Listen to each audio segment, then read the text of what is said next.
نظر کرم شہباز قلندر، نظر کرم شہباز قلندر۔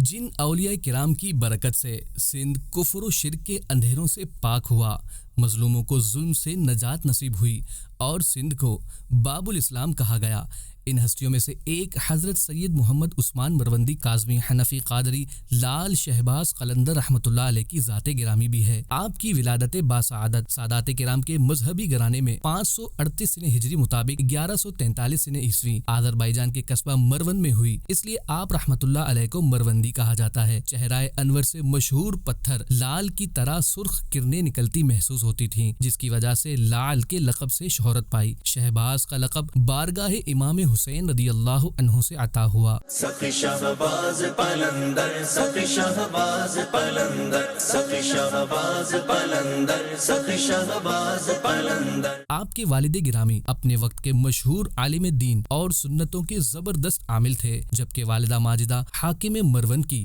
صاحبزادی ہونے کے باوجود بہت نیک، عبادت گزار اور قناعت و سخاوت جیسی کئی عمدہ صفات کی حامل تھیں۔ آپ کی ابتدائی تعلیم و تربیت والد گرامی کے زیر سایہ ہوئی۔ 7 سال کی عمر میں قرآن مجید حفظ کیا اور جلد ہی مروجہ علوم و فنون میں بھی مہارت حاصل کر لی۔ آپ رحمۃ اللہ علیہ زبردست مبلغ، بہترین مدرس اور بلند پایہ مصنف تھے۔ آپ کی تمام عمر نیکی کی دعوت عام کرنے اور علم دین کی اشاعت میں گزری۔ ایک مدت تک مدرسہ بہاؤالدین اور سہون شریف میں قائم مدرسہ فقہ الاسلام میں تدریس کے فرائض بھی انجام دیتے رہے۔ آپ کی نیکی کی دعوت سے متاثر ہو کر ہزاروں غیر مسلموں نے اسلام قبول کیا۔ آپ رحمۃ اللہ علیہ کا وصال 21 شعبان المعظم 673 سنہ ہجری میں ہوا۔ آپ کا مزار پرانوار سہون شریف میں آج بھی زیارت گاہ خاص و عام ہے۔ چراغ بزم منور سخی شہباز قلندر، چراغ بزم منور سخی شہباز قلندر۔